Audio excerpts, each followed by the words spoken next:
So this is it. Cyberstan. The den of dissidents.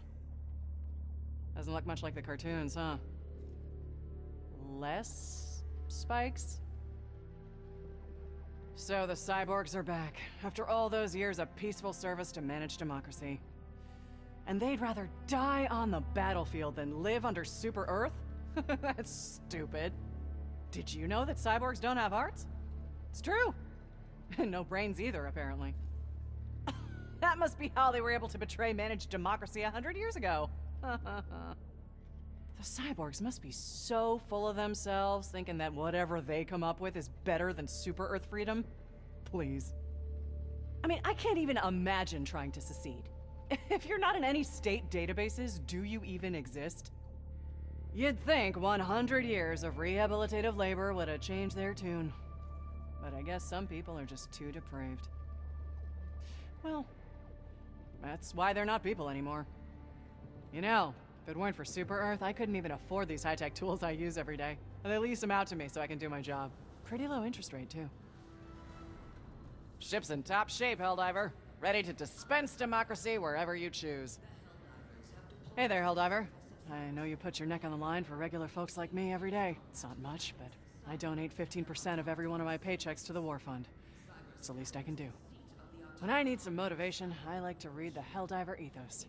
Picks me right up. Sometimes I read too much and get overly motivated and kind of jittery and need to put it down. Nobody back home can believe I get to talk to Helldivers every day. I mean, I don't blame them. All of us had Helldiver posters all over our bedrooms growing up. I still have to pinch myself sometimes. You know, sometimes, as a technician, you gotta realize when something's beyond repair. When it comes to these automatons, there's no fixing them. Only solution is to wipe the slate clean.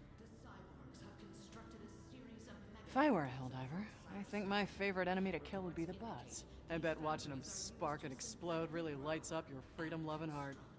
New cyborgs. Up next, do cyborgs dream of electrocuting humans? An expert weighs in. That's Liberty's latest. I'm Coretta Kelly. I heard dissidents set another weapons factory on fire. They didn't take responsibility, of course. Tried to blame it on working conditions. Tell that to the 27 dead patriots and their families. Before I joined the service, I'd never left my home planet. Now I see a new planet almost every day. Makes me appreciate what a beautiful democracy it'll be once we finish stamping out those fascist bugs. I earned a few more citizenship points the other day. All it took was reporting some unpatriotic talk I heard in the barracks. Now there's one less dissident, and I get one more doctor's visit every year. You ever run into any equipment issues, let me know. I've got your back. I remember when I was a kid, they sold stickers in the Freedom catalog that were these little squish bugs. You put them on the bottom of your boot, and it was like you were squashing bugs every time you took a step. Everyone was collecting them, trying to get the rare ones. Man, those things were cool. I don't know how you do it, Helldiver. Facing off against monsters who haven't got a democratic bone in their body. If they even have bones. I heard that some dissidents wanted us to select our own candidates instead of using the algorithm. Great idea. Everyone will just become a political expert overnight. Treasonous morons. I'm hoping to raise my citizenship level by the time I retire. If I ever have kids, I'd want them to be able to purchase a small pet someday, like a goldfish. Or even a hamster. Back when I was a kid, we used to play bug killers out in the schoolyard. Whoever could kill the most bugs by the end of recess, won. Sometimes the teachers would join in too. If terminids didn't decompose into element 710, we'd have eradicated them completely a long time ago. They should count themselves lucky.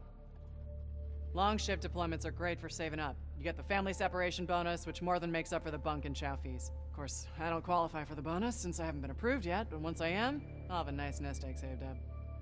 I heard the chow hall got a shipment of purples in today. They're not my favorite fruit, personally, but it's nice just to have something different. I just set all the ship's clocks back an hour for freedom savings time. I'm gonna spend my extra hour doing another round of maintenance checks. It's nice, because today I won't have to work overtime to get them done. As much as I hate the bugs, I hate dissidents even more. They were handed freedom and chose to spit in its face. Death is too good for them. Whenever the war gets me down, I try to remember that at least I'm a free citizen.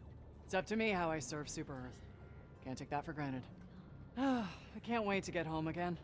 It's the little things you miss, you know? Like sitting in candlelight on Heroes Day, chanting with my family and renewing our vows of citizenship together.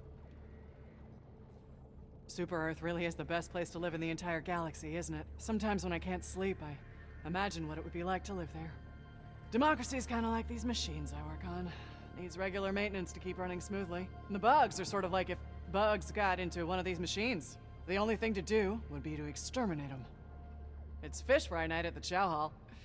I don't know what planets they get these fish from, and I don't care. It's all fried, and it's all good. When I face Super Earth for the vow of allegiance every morning, I can almost always feel where it is. Even in a brand new part of the galaxy. Sometimes, I almost feel bad for our enemies. Living without democracy. No say over their own lives, just believing whatever they're told. Sad. If I were a Helldiver, I think my favorite enemy to kill would be the bugs. It's gotta be real satisfying, hearing them crunch under your boot. Back when I was a kid, the local loyalty officer would give us sweets for telling him what was going on with the adults around town. Things they were saying, where they were headed, that sort of stuff. Nice to look back and know you were helping keep everyone safe, even if you didn't know it. Helldiver! Every day you put yourself at risk to defend freedom and liberty, and I just want to say, thank you. When I was a kid, I always loved All Heroes Eve. The adults would all dress up as bugs and ring our doorbells, and we'd have to fire 3 shots in the air and say, "No fascism here, insects!" At the end of the night, they'd reenact the Battle of Liberty Peak, and we'd all get cake. If I had all the super credits in the galaxy, I'd try to find some way to convince our enemies to embrace freedom. Maybe print 1 trillion pamphlets, or build 1 billion interplanetary radio stations. Something to break through whatever propaganda they're feeding them. It's just a pipe dream. We gotta kill them all.